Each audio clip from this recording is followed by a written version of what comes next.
Good morning, all, and thank you, Fiona, and Regional Development Australia Pilbara branch for their support for this event.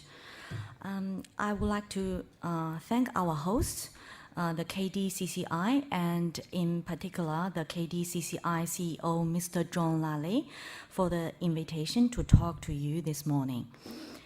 The title of this segment is Regional Significance, and I'm delighted to talk to you today, along with Ms. Melissa Price, MP, the federal member for Durack.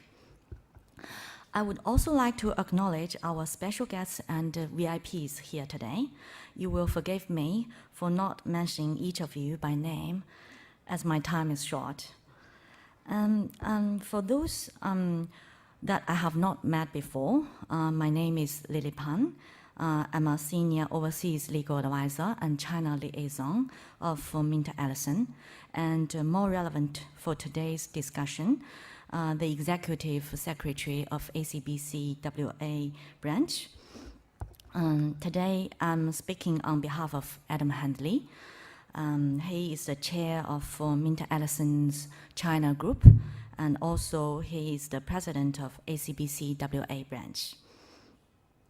The ACBC is the peak business association for China-Australia business. When Adam accepted this invitation to speak, he noted that he may not be able to attend, in which case he will nominate an ACBC representative to talk on behalf of him. He's caught up today by an urgent client meeting for an important project that he could not be absent. So he asked me to pass his apology and deliver his comments here. So when Adam took over as president of ACBC WA, along with me as the executive secretary, we took over an ambitious program that the ACBC Executive Committee set for ACBC WA. I wanted to talk to you today about two of the core elements of that program. One is our ACBC WA regionalization strategy, and second, our efforts to increase cross-cultural cooperation and understanding between China and Australia. Recognizing that most of the investment that foreign, including Chinese investors, are making in Western Australia relate to the projects within regional WA. ACBC WA has embarked upon an ambitious regionalization strategy. We have established 4 regional committees within WA. They are creatively named as the Southwest Committee, chaired by Mr. Jim Brosnan, the head of the Banbury Jiaxing Alliance and housed out of the Banbury Chamber of Commerce. The Kimberley Committee, to be chaired by Mr. Peter Stubbs, the Kununurra-based Executive Director, Economic Development and Diversification of the Department of Regional Development. The Midwest Committee, with its new leadership team, Mr. Darren Lee of Market Creations as chair, and Mr. Wayne Hoskins, CEO of Brolos, and Mr. Gavin Treasurer, CEO of the Midwest Development Commission. And of direct relevant to today's forum, the Pilbara Committee, initially headed by Dr. Ken King of the Pilbara Development Commission, and now chaired by Mr. John Lally, the CEO of the KDCCI, our host for today's important conference. Each of the 4 regional committees have core objectives to promote trade and investment opportunities to potential investors in China and the relevant region, and to promote exchange of views in the formulation and application of relevant policies impacting on Chinese trade and investment in and with the region. To raise the profile of the key sectors within each region, for example, resources, agriculture, education, tourism, etc., where there's potential for cooperation with China.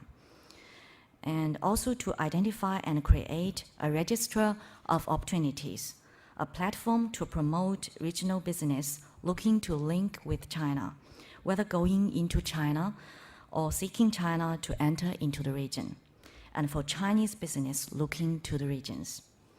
To provide a combined voice while the ACBCWA executive on matters relevant to China and the region, to help bring together government and industry, as this is the most powerful go-to model for trade and investment with China. To provide a forum to help engage with delegations interested in investing in the relevant regions. You will notice that the committees are in some cases led by leading individuals from the industry and also from government or government bodies, like the development commissions or regional chamber of commerce, such as the KDCCI. This is our deliberate strategy that we have adopted to seek to bring a more coordinated approach across industry and government to engage with China and the 4 key regions of WA. For the Pilbara Committee, we are also very pleased to have as our foundation members of the committee, senior representatives from, in addition to the KDCCI, the Pilbara Development Commission, Regional Development Australia Pilbara, Port Hedland Chamber of Commerce, Town of Port Hedland, and the Pilbara Regional Council. The Pilbara Committee has now been functional for some months and is working on an ambitious program to work with the key cities within Pilbara to ensure supports those cities to develop China-specific engagement strategies that are directly relevant to each region. This is important as it recognizes that different groups are at different stages of development with their China engagement strategy. Each of the regional committees have set or are in the process of setting a number of critical goals for their committee.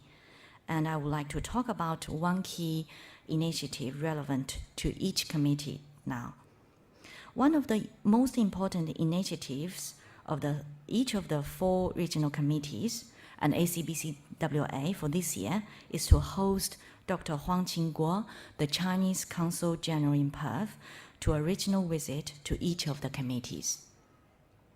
From the early days of Dr. Huang's arrival in Perth, he has demonstrated a keen desire to increase his understanding of the opportunities for Chinese investment in the regions of WA. Dr. Huang has graciously accepted our invitation to join us on a 2-day tour of each of our 4 regions in order to meet with the regional committee members and other key stakeholders to receive presentations from the regional committee on opportunities for Chinese trade and investment in and with the relevant region.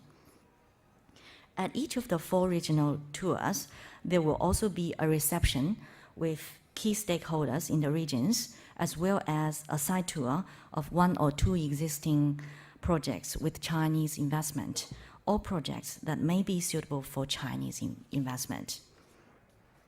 Over the course of this year, we have already held the Midwest regional tour and the Southwest regional tour.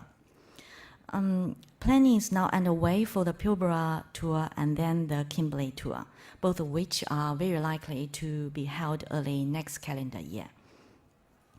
Consistent with our view that we need to bring multiple key stakeholders together to develop a coordinated, consistent approach to maximize the opportunities with our largest trading partner, we have also invited the Chamber of Commerce of Industry in WA to partner with us to organize the regional visit with Dr. Huang. Can I again take this opportunity to thank Dr. Huang for accepting our invitation. I understand that he was keen to be here today, but he's out of Perth on business in the Pilbara region, actually.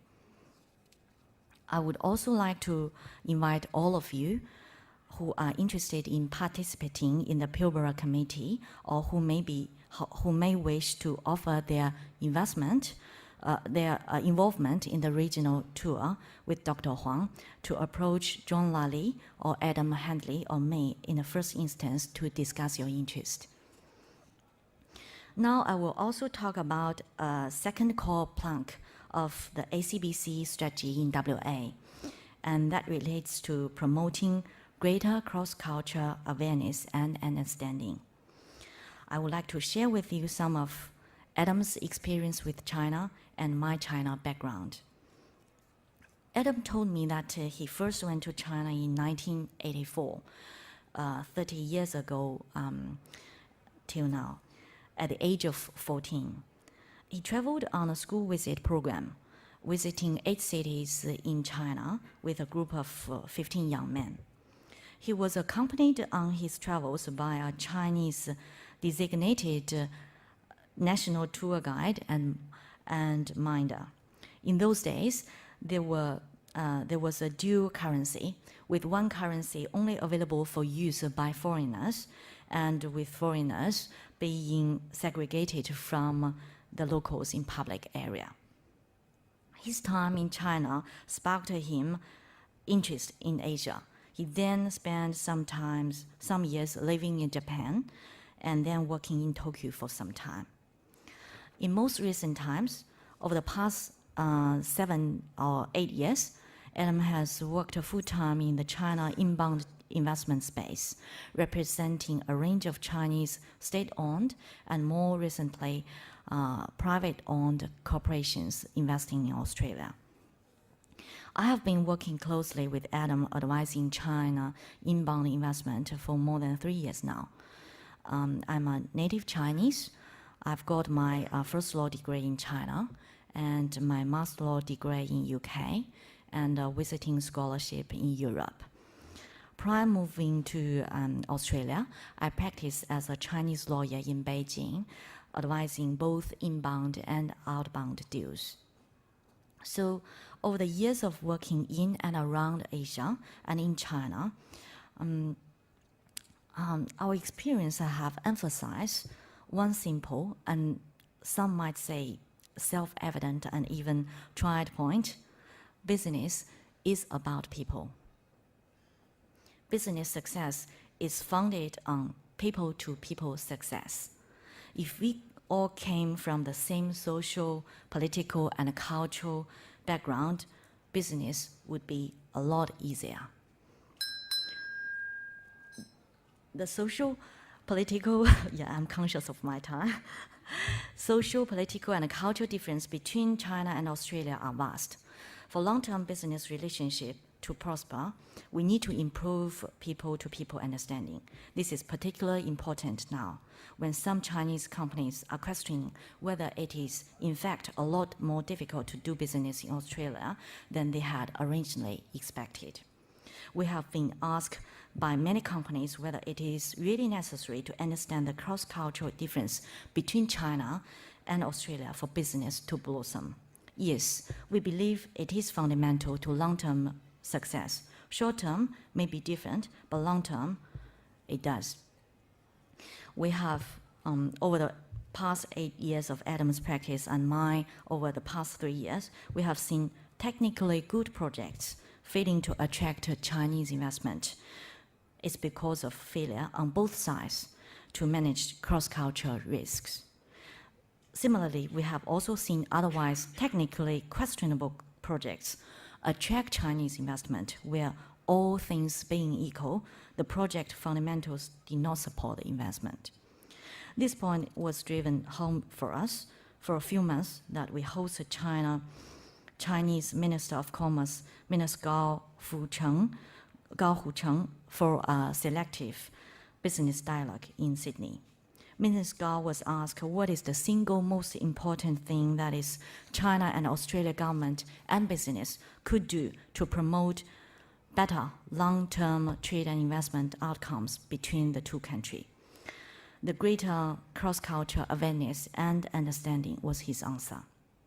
So ACBC is currently working on a number of projects to improve this. We run an all-day cross-culture master class for Australian companies focusing on Chinese cultural issues and how those issues can impact on investment opportunities in WA projects. We are also currently negotiating a comprehensive joint culture training program with the Confucius Institute in WA. We are also initiating or supporting a number of important sporting and musical programs to bring Chinese and Australian sportsmen and artists together to share experience and improve understanding of each other's culture. If you would like to know more details, please speak to Adam Handley or me. Before I finish, I want to touch upon what we think this means for Pilbara and Karratha. We see significant opportunities for the promotion of Chinese trade investment in Pilbara and Karratha regions. A lot of work is being done at Development Commission and other levels to try to identify the pipelines of the projects that can be profiled to Chinese investors. That is critical, but alone it is not enough. We need to work together on a coordinated basis, government and industry together, to make Chinese investment in the region a success. This means a sustained commitment to deeper, broader, and more meaningful engagement at all levels of our community. So, we are optimistic about the near, mid, and long-term opportunities for accelerated development in Pilbara and Karratha with China. The opportunities are there. The challenge is for us to work together to capitalize them. So in conclusion, I would like to say thank you again to John and KDCCI for the opportunity to speak here. Thank you.